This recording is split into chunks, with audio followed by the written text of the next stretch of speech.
Good evening प्यारे बच्चों, सब बढ़िया। आज बेटा हम स्टार्ट कर रहे हैं ऊर्ध्वाधर वृत्तीय पथ पर पिंड की गति। कोई पिंड है जो कैसे गति कर रहा है बेटा? ऊर्ध्वाधर पथ पर, ठीक है, वर्टिकल मोशन करेगा, ठीक है। ऊर्ध्वाधर पथ पर पिंड की गति, किसकी गति बेटा? पिंड की। ऊर्ध्वाधर पथ, वर्टिकल मतलब समझ रहे हैं आप लोग, ठीक है। जैसे ये एक ऊर्ध्वाधर पथ पर वृत्तीय गति ना, और पिंड की वृत्तीय गति हटाइए, ठीक है। कैसी गति? वृत्तीय गति, ठीक है। देखिए बेटा भारती,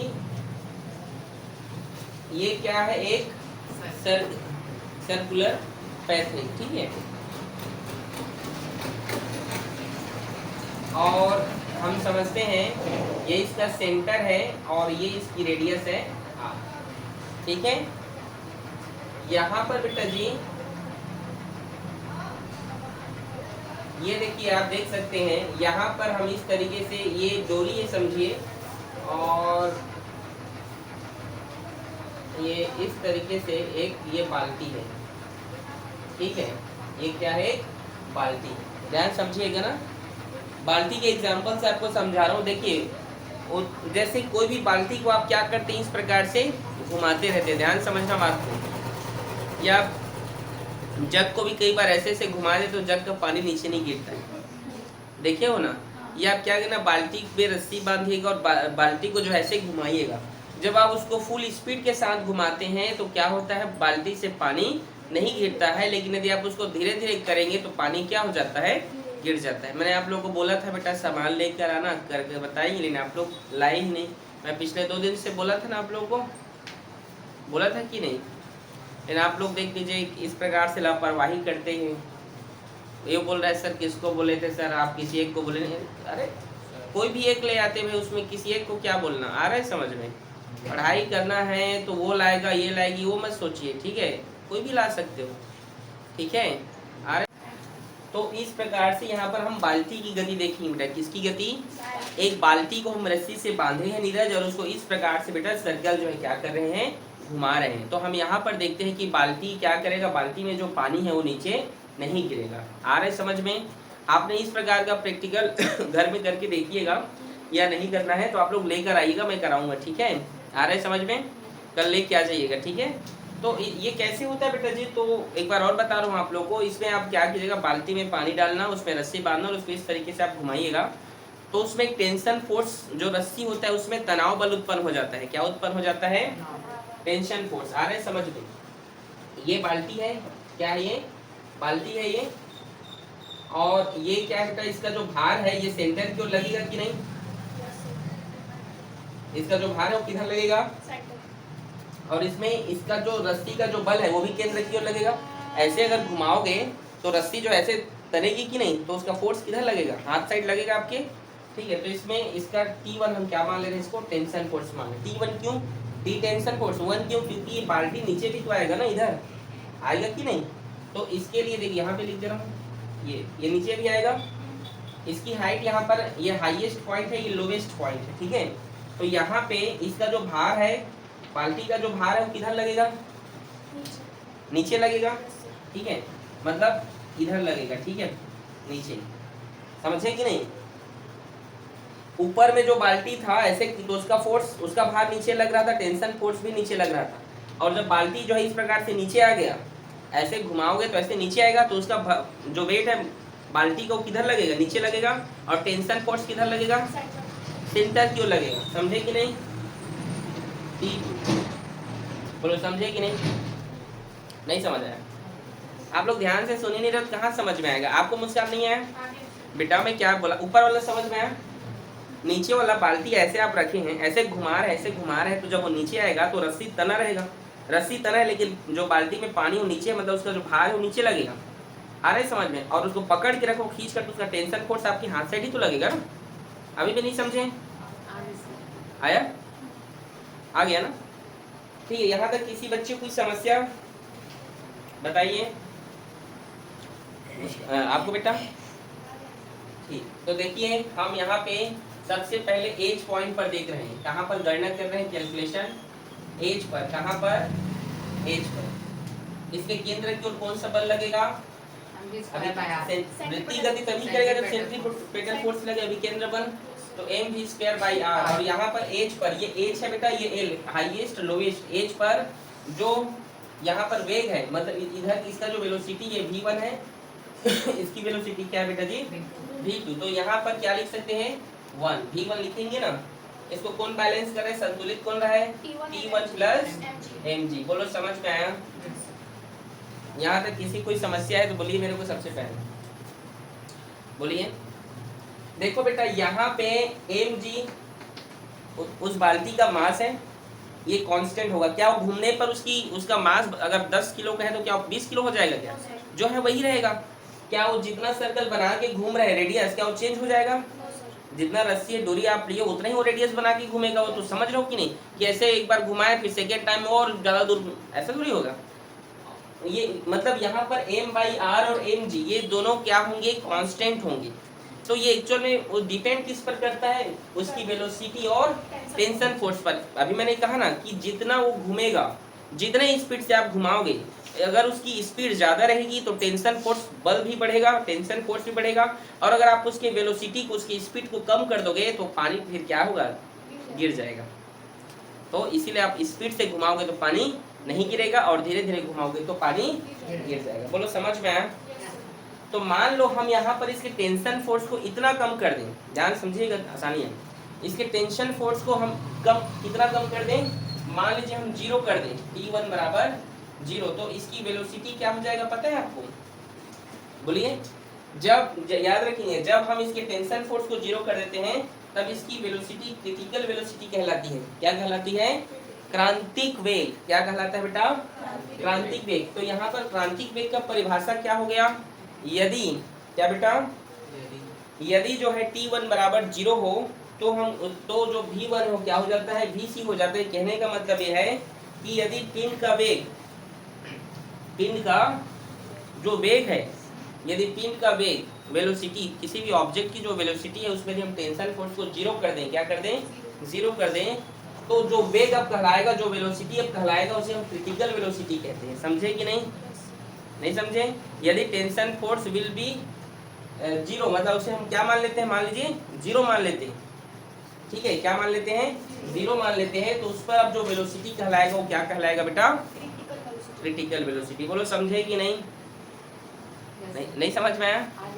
हाँ, यदि तनाव बल का मान 0 हो जाता है तो वेग क्या कहलाता है? Critical velocity. बोलो समझ में आ गया? आया कि नहीं? ठीक है, तो चलो देखो अब यहाँ से फिर से लिखते हैं m, अब इसको Vc² कह सकते हैं और ये कह सकते हैं कि नहीं?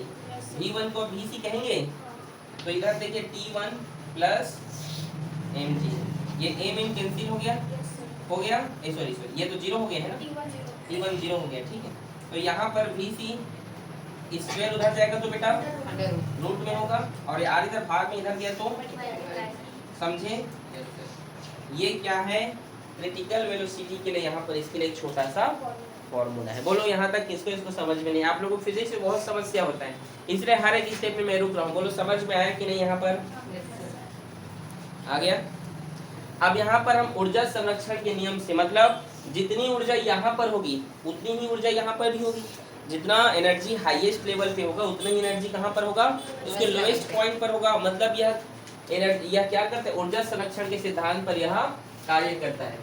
और ऊर्जा संरक्षण का सिद्धांत क्या आप जानते हैं? इसको पता है ऊर्जा संरक्षण का सिद्धांत? बताइए। कंजर्वेशन ऑफ एनर्जी जानते हो ना? Law of conservation of energy क्या होता है? बोलिए। हाँ, ऊर्जा ना तो उत्पन्न होता है और ना ही वो ओनली फॉर एक स्टेट से दूसरे स्टेट में। ये नहीं कि मध्य प्रदेश से जो है छत्तीसगढ़ चल रहे, छत्तीसगढ़ से स्टेट का मतलब यहाँ पर अवस्था एक रूप से दूसरे रूप में क्या होता है? वह बदलता है। एक बार एक बच्चा था ऐसे ही बोला, ठीक है, कि एक स्टेट से दूसरी स्टेट, वहाँ पर स्टेट का मतलब कुछ और होता है, लेकिन कई लोग स्टेट मतलब वही समझ जाते हैं। ठीक है, चलिए स्टार्ट करते हैं। यह ऊर्जा संरक्षण के सिद्धांत पर कार्य करते हैं। यहाँ पर क्या लिखेंगे बेटा? ऊर्जा संरक्षण के सिद्धांत से ठीक है, ऊर्जा संरक्षण का सिद्धांत कहाँ पे, एच पर, एच की ऊर्जा, ठीक है, और एल की ऊर्जा, ठीक है। तो एच की ऊर्जा, ये एच हाईएस्ट पॉइंट है, तो क्या होगा M G H plus kinetic energy 1/2 M V का स्क्वायर। चित्र मिटाना पड़ जाएगा, चलो छोटा छोटा लिख दो क्या, एक मिनट रुकिए, मैं इसको थोड़ा हटा दे रहा हूँ इसको, ठीक है, ये बाल्टी को हटा दिया हूँ, ठीक है, ये छोटा से देखो बाल्टी बना दिया है, ये समझो है बाल्टी है, मान लो ये, ठीक है। चलो देखो 1/2 एम वी का स्क्वायर बराबर, इसके लिए भी वही फॉर्मूला होगा। देखो यहाँ पर देखिए एच की ऊर्जा पर, यहाँ पर इसकी जो वेलोसिटी थी वो v1 था, तो ये क्या होगा v1 होगा, होगा ना, होगा ना। ये देखो mgh क्या है इसका, नहीं mgh कौन सी एनर्जी, स्थिति पोटेंशियल एनर्जी है ना, और ये सब क्या एनर्जी है, काइनेटिक एनर्जी और पोटेंशियल एनर्जी, स्थितिज ऊर्जा, और ये क्या है गतिज ऊर्जा। तो एच की गतिज ऊर्जा, स्थितिज ऊर्जा, एच की स्थितिज ऊर्जा क्या होगा, तो ध्यान से देखिए, इसको पहले लिख दे रहा हूँ, और एल की बराबर के बाद एल की ऊर्जा हम देखते हैं। एल बेटा देख लीजिए, ये एल है, ये एल की स्थिति जो है ये ग्राउंड पर ही आ गया है, कहाँ पर आ गया है, ग्राउंड पर, तो ये जीरो होगा इसका पोटेंशियल एनर्जी, मतलब वो घूमते घूमते तो ग्राउंड पर ही आ गया, लेकिन जो एच है, ये जो एच पॉइंट है, इसमें क्या है, वो घूमते घूमते ऊपर में है, तो उसकी पोटेंशियल एनर्जी स्थितिज ऊर्जा mgh है, जबकि इसकी पोटेंशियल एनर्जी स्थितिज ऊर्जा क्या होगा, शून्य होगा। क्यों होगा शून्य, क्योंकि वह नीचे ग्राउंड में आ गया 1/2 और ये mv2 का स्क्वायर। समझ में आया, आया कि नहीं, नहीं आया तो समझाऊंगा ना, बोलो नहीं आया लिया। अरे H की ऊर्जा, ये H है, ये L है बेटा, तो यहाँ पर mgh मतलब इसकी स्थितिज ऊर्जा पोटेंशियल एनर्जी क्या है, ये ऊपर चला गया, तो ये इसकी स्थितिज ऊर्जा है, और यहाँ ये ग्राउंड पे आ गया, घूमते घूमते नीचे धरातल पे ही आ गया, जमीन पे, तो जीरो ही हो गया उसकी स्थितिज ऊर्जा। लेकिन काइनेटिक एनर्जी तो दोनों के लिए रहेगा ही, समझे कि नहीं, अभी भी नहीं आया समझ में आपको।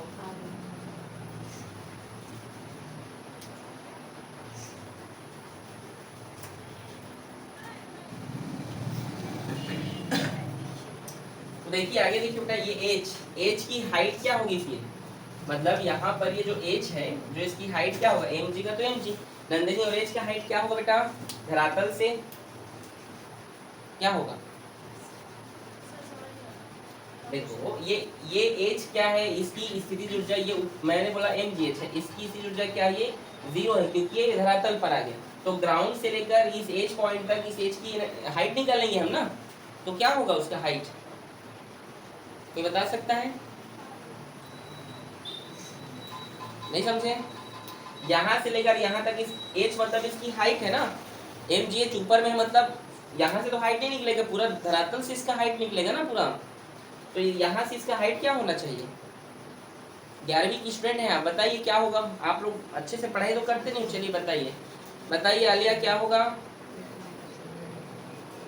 आप बताइए मैथ वाले,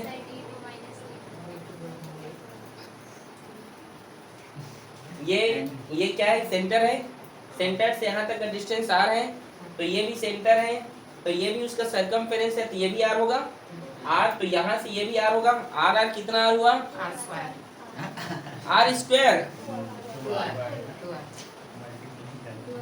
मैथ अच्छे नहीं पढ़ते थे 10वीं में, 2r कौन पढ़ा रहे थे मैथ आपको, नेहा मैडम, ठीक, जो भी पढ़ाती हो थोड़ा अच्छे से पढ़ाई कीजिए, ठीक है, प्लस 1/2 m और ये vc का स्क्वायर, vc मान लीजिए यहाँ पर उसकी वेलोसिटी को हमने क्या माना था, और क्रिटिकल वेलोसिटी, तो v1 की जगह क्या लिखेंगे, vc, समझे, v1 को हम माने बोले थे ना कि अगर हम टेंशन को जीरो कर देंगे तो v1 बराबर क्या होगा के vc, तो यहाँ पर v1 की जगह क्या लिखेंगे, vc। 2r कहाँ से पता चला, h इसकी हाइट है, इस h की यहाँ से लेकर यहाँ तक, क्यों, क्योंकि ऊपर उठा हुआ है, इसका स्थितिज ऊर्जा है वो, ठीक है, आ रहा है समझ में, पोटेंशियल एनर्जी है उसका, ये 0 का 0 1/2 और ये होगा mv2 का स्क्वायर। यहाँ पे देखिए एम एम एम, यहाँ का एम कॉमन होगा और इसके साथ कैंसिल होगा कि नहीं? नहीं होगा। ये एम और ये एम कैंसिल हो जाएगा, यहाँ से एक बार एम कॉमन होगा फिर उसके साथ कैंसिल, ठीक है। अब यहाँ पे मैं क्या कर रहा हूँ, 2 का गुणा कर रहा हूँ। क्यों गुणा करूंगा? फॉर्मूला बनाने के लिए। 2 का गुणा करने पर, नहीं करोगे तो भी कोई दिक्कत नहीं। इधर जो 2 है, इधर जो 2 है ना, ये भाग में है, इधर जाएगा तो मल्टीप्लाई में होगा, तो ये 2 दूने और इस 2 के लिए 2 कैंसिल हो जाएगा। उससे अच्छा है 2 का गुणा करने पर लिख दे रहा हूँ, ठीक है। कि वैसे ही करूँ, बताओ? ऐसे गुणा करने वाला नहीं उधर भाग लो, तो ये भाग में इधर जाएगा तो मल्टीप्लाई होगा, तो 2 2 कितना होगा? 4GR हुआ। ये जी का जी और आर का आर, और प्लस ये 2 और 2 कैंसिल हो जाएगा। तो यहाँ पे क्या बचा? अच्छा, VC का वैल्यू देखिए क्या, यहाँ पर VC का वैल्यू निकल कर आया √GR, ये VC स्क्वायर बचा ना, तो VC का वैल्यू क्या निकल कर आया है? GR, और ये क्या है? VQ का स्क्वायर। समझे कि नहीं? VC का वैल्यू √GR आया है, यहाँ पर स्क्वायर है, स्क्वायर और रूट कैंसिल होगा, तो GR बचेगा ओनली फॉर्म। समझे? और 4 और 1 क्या हो गया? ये 4 और 1 क्या हुआ? 5GR, और स्क्वायर इधर गया तो √2। ये क्या है आपका? एल की वेलोसिटी है। ये क्या है जी? एल की वेलोसिटी है, ठीक है। इसको आप क्या लिख सकते हैं? न्यूनतम बिंदु एल पर ये क्या है? वेलोसिटी का ये फॉर्मूला है, ठीक है। इजी है कि नहीं? आप लोग ध्यान से देखिए तो इजी है, और नहीं समझोगे तो थोड़ा सा हार्ड है, ठीक है। कठिन है क्या? इजी है ना। अब जैसे यदि यहाँ अभी हमने यहाँ एच पर निकाला था, वैसे अब यहाँ पर हम एल पर निकालेंगे। कहाँ पर? एल पर। इसी तरीके से अब एल की ऊर्जा एल पर हम निकालते हैं बेटा, ठीक है। कहाँ पर? एल पर। जैसे ऐसे एच पर निकाले ना, हाइट पर, अब लोवेस्ट पॉइंट पर, ठीक है। तो देखिए हम अब नीचे के लिए हम फाइंड कर रहे हैं, ठीक है। अभी हाइट के लिए फाइंड किए थे, अब ये एल के लिए। तो आप जानते हैं ये mv²/r, इधर भी अभी केंद्र बल लगेगा, और इसके लिए भी क्या होगा? V2 होगा कि नहीं? और यहाँ क्या होगा? हम T2 में किसको माइनस करेंगे? mg को। क्यों माइनस करेंगे T2 को mg में? कोई नहीं पूछेगा, आप लोग, मुझे सब पता है, आप लोग नहीं पूछने वाले, नहीं पूछोगे ना। mg से T2 को क्यों माइनस नहीं किए? वो मेरे बोलने पर आप लोग बोलोगे ना, आप लोगों को पढ़ने से मतलब थोड़ी है, आओगे डेरिवेशन बनाओगे, समझना थोड़ी। डेरिवेशन को आप लोग रटोगे, समझते थोड़ी हो आप लोग, उसको प्रैक्टिकल लाइफ में समझते हैं। T2 क्या है? हमारे पास यहाँ पे टेंशन फोर्स है, और mg क्या है? उस बाल्टी का मास है ना। तो अगर टेंशन फोर्स ज्यादा रहेगा तभी तो उसको पकड़ के रखेगा ना। अगर मान लो उस बाल्टी का मास ज्यादा होगा तो रस्सी टूट जाएगा। वो तो आपने देखा है कि अगर किसी का वेट ज्यादा रहता है तो जिससे बंध रहे तो टूट जाता है। तो टेंशन फोर्स से हम भार को क्यों माइनस किए हैं? क्योंकि टेंशन फोर्स ज्यादा है भार से। समझे कि नहीं? हाँ, नहीं डायरेक्शन और ऑपोजिट भी तो है, इसको ही समझ लो। तो दोनों में, दोनों तो प्लस है जी, एक साथ है दोनों। तो दोनों का डायरेक्शन देखो साथ साथ है, सेंटर क्यों लग रहा है? इन दोनों का, ये दोनों जो है सेंटर क्यों लग रहा है, लेकिन एक इसमें सेंटर क्यों लग रहा है? एक सेंटर से बाहर जा रहा है, मास इसका सेंटर के बाहर है, और इसका जो सेंटर, जो टेंशन फोर्स है सेंटर क्यों लग रहा है? समझे? इसको समझ में नहीं आ रहा है इसको? हाँ ले समझा चल। टेंशन फोर्स ज्यादा है इसीलिए। टेंशन फोर्स ज्यादा वाली बात क्या आप अपने डेली लाइफ में उसको देखते हो कि अगर किसी बाल्टी में रस्सी बांध रहे हो तो रस्सी का बल ज्यादा है तभी उसको पकड़ के रखा है, और रस्सी का बल अगर कम रहेगा तो रस्सी टूट जाएगा। थोड़ा सा कॉमन सेंस लगाने वाला बात है, इसमें सोचने वाली बात नहीं। आप बोलते सर वहां पे नहीं है, तो बेटा दोनों रस्सी का जो बल है और बाल्टी का भार दोनों आपके हाथ की ओर ही लग रहा है वो तो, और यहाँ पर तो अपोजिट हो गया ना, बल आपका इधर लग रहा है, मास नीचे जा रहा है। आप खुद इमेजिन करो कि आज तक बाल्टी में रस्सी बांधे हो जीवन में? कभी बांधे हो? नहीं। देख लो 11वीं सर कैसे ये लोग पहुंच गए ना, ये लोग जाने कोरोना में पहुंच गए हो गया था पास कर कर। कितने साल पास हुए कोरोना में? कौन से क्लास से? 7th 8th 9th। तो इस तरीके से कोरोना में तुम लोग पास होते होते यहाँ तक पहुंचे हो। और बात कोरोना को ब्लेम करना गलत है सर, पढ़ने वाले बच्चे का अलग पहचान हो जाता है। ये लोग तो सिर्फ इंस्टाग्राम में हाय रे जो भी गाना चलता है वही सब देखेंगे। क्यों आलिया, क्यों भारती, सानिया? Stop winning.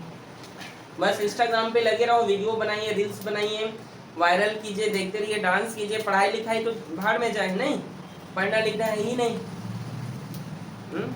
क्यों जी? आज तक आप लोग बाल्टी में रस्सी नहीं बांधे हो तो अब मैं क्या पढ़ाऊं आप लोग को? तो ये पूछो तो इधर। अच्छा उन लोग कुछ आप बांधे हो ना, तो आपको पता होना चाहिए क्यों माइनस के, क्यों नहीं बोली आप? अच्छा, वजन नीचे लगते इसलिए बांधते हैं।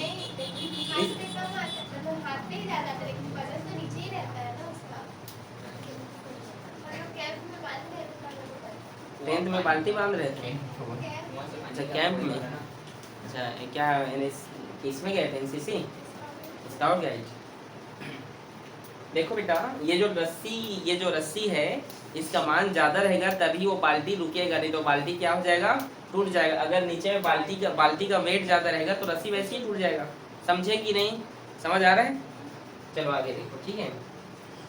यहाँ पर अब हम क्या करेंगे, m और देखिए V2 का कहीं पर वैल्यू गिवन है क्या? कहाँ पर है? √5GR। तो ये देखो ये जो रूट है और ये स्क्वायर कैंसिल हो जाएगा, होगा कि नहीं? तो सीधा मैं क्या लिखूं, 5GR लिखूं, ये 5GR R, फिर T2 माइनस mg, ये R से R कैंसिल हो गया, ये 5mg हुआ, ये mg इधर आया तो प्लस mg होगा, और ये T2 और 5 और 1 कितने mg हो गए? 6 mg। ये क्या बताना चाहता है बेटा? ये T2 नहीं बताना चाहता। यदि कोई पिंड ऊर्ध्वाधर गति में क्या कर रहा है बेटा, ऊर्ध्वाधर पथ पर गति कर रहा है, तो जब वह उच्चतम बिंदु पर उसका तनाव शून्य होगा, उच्चतम बिंदु पर उसका जो टेंशन फोर्स होगा वो क्या होगा, वह शून्य हो, तो उसके न्यूनतम बिंदु पर, लोवेस्ट पॉइंट पर, न्यूनतम बिंदु पर जो तनाव होता है वह पिंड का उस वस्तु के भार का 6 गुना होता है। मतलब ये मान लो यहाँ पर बाल्टी यहाँ पर था, नीचे यहाँ पर आ जाएगा बाल्टी। इधर देखो आलिया, इस बाल्टी का भार का ये टेंशन फोर्स 6 गुना होता है। ये फॉर्मूला, ये सूत्र यही कहना चाहता है, नहीं समझे? मतलब इस वस्तु का जो भार होगा वह, ये टेंशन फोर्स क्या है उसका 6 गुना होता है। उस भार का कितने गुना होता है? 6 गुना। इसीलिए कोई भी जो भार रस्सी होता है अगर कम होगा उससे वो टूट जाएगा वो। समझे कि नहीं जी? यहाँ पर क्या गुरुत्वीय त्वरण है, ग्रेविटेशनल एक्सलेशन है वो, ठीक है। शुरू से एक बार समझाऊं? Yes sir.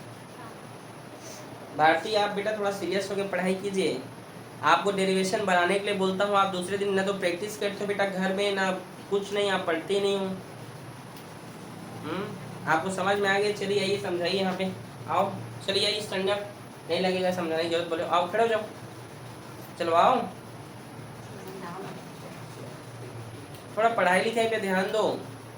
देखो अगर आप लोग साइंस लिए हो तो ये कुछ नहीं है, क्लास 12 का फिजिक्स का डेरिवेशन इतना ज़्यादा है ना बेटा कि आप सोच नहीं सकते हैं। मैं आपको डरा नहीं रहा हूँ, आपको बता रहा हूँ। आप अभी से आप उस चीज़ के लिए आदी हो जाए, उसका प्रैक्टिस करेंगे तभी तो चलेगा, नहीं कैसे चलेगा? आ रहे समझ में? देखो ये एक क्या है, सर्कुलर पैप है, यहाँ पर एक बाल्टी है, ठीक है। ये जो बाल्टी है बेटा ये इस तरीके से घूम रही है, ठीक है, घुमा रहे हैं इसको, ठीक है। ये रस्सी है, ये हाईएस्ट से लोवेस्ट पॉइंट है, इसकी वेलोसिटी v1 है, इसकी वेलोसिटी v2 है। इस बाल्टी का मास सेंटर की ओर लग रहा है, इसका टेंशन फोर्स भी सेंटर की ओर लग रहा है। ये बाल्टी जब नीचे आता है तो इसका भार नीचे चला जाता है, क्या होता ही है वो, ठीक है। बाल्टी नीचे है तो उसका वेट नीचे होगा, और इसका टेंशन फोर्स क्या है, सेंटर की ओर लगेगा, खींचा रहता है ऊपर हाथ से, ठीक है। तो एज पर mv1 से अभिकेंद्र बल, centripetal force mv²/r T1 plus mg। अगर मान लो हम इसके वेलोसिटी, इसके टेंशन फोर्स को 0 कर दें, क्या कर दें, तो उसकी जो वेलोसिटी होती है वो क्रिटिकल वेलोसिटी, क्रांतिक वेग कहलाता है बेटा। क्रांतिक वेग क्या है कि यदि किसी पिंड का तनाव बल शून्य कर दिया जाए, यदि किसी पिंड का तनाव बल शून्य कर दिया जाए तो उसके वेग को क्रांतिक वेग कहते हैं। क्या कहते हैं? क्रांतिक वेग कहते हैं, ठीक है। V1 tension force T1 will be zero. This particular velocity is called a critical velocity. समझे?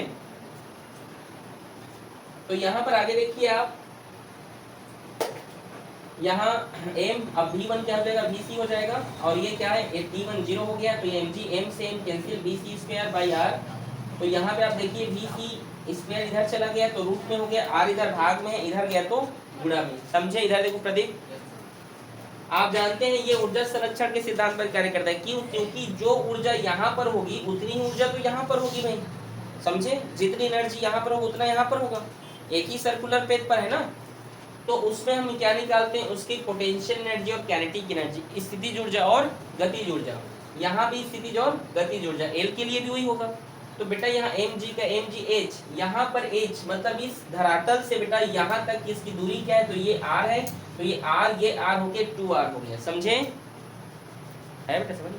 फिर ये 1/2, फिर m और v1 तो v क्रिटिकल वेलोसिटी, तो ये vc का स्क्वायर हो गया, जीरो खत्म, तो ये 1/2 mv2 का स्क्वायर। समझे? यहाँ तक समझ आया? यहाँ दो का गुणा कर दो, ये गुणा नहीं करना है तो इस दो को उधर भेज दी, तो दो दो ने 4, और ये दो इस दो से कैंसिल हो जाए, क्योंकि ये दो प्लस इधर के लिए प्लस के इधर के लिए भी है। ठीक है? ये 2 m और ये m कॉमन होके कैंसिल हो जाएगा, इसके साथ ये दोनों कॉमन होंगे, इसके साथ कैंसिल हो गया, तो यहाँ g और r बचा, और ये 2 2 4 gr प्लस ये होगा vc का, सॉरी vc का वैल्यू यहाँ पर देखिए gr है ना, तो ये रूट gr का gr और स्क्वायर है यहाँ पे, तो स्क्वायर से ये रूट क्या हो गया है, कैंसिल हो गया। समझे यहाँ तक? फिर यहाँ पर देखिए v2 का स्क्वायर हो गया, इसको जोड़ने पर 5gr हो गया, स्क्वायर उधर गया तो रूट में। समझे? फिर यहाँ पर देखिए अब इसी प्रकार h पर निकाले थे, अब l पर जो सेंट्रीपिटल फोर्स है, जो भी केंद्र बल है, mv2 का स्क्वायर होगा बाई r, और T2 माइनस mg, यहाँ T2 में mg को माइनस इसलिए किए हैं क्योंकि टेंशन फोर्स ज्यादा रहेगा, तभी वो जो है रुकेगा, नहीं तो रस्सी क्या हो जाएगा, टूट जाएगा। ठीक है? फिर यहाँ v2 का वैल्यू यहाँ पर जो निकला है बेटा 5gr, उसको हम डालें, स्क्वायर से रूट कैंसिल हो जाएगा, ये r से r कैंसिल, फिर ये 5mg माइनस mg इधर है प्लस mg, और 5/6 mg। ये आपका ऊर्ध्वाधर पथ पर पिंड की गति के लिए एक छोटा सा क्या है, फॉर्मूला है। ठीक है? इसका मतलब क्या है? इसका मतलब यह है कि जो पिंड होगी, उस जो तनाव बल होगा उस पिंड के भार का 6 गुना होगा, जो टेंशन फोर्स होगा उस ऑब्जेक्ट के मास के क्या होगा, 6। ठीक है? समझ गए? 6 गुना होगा। ठीक है? नोट कर इसको।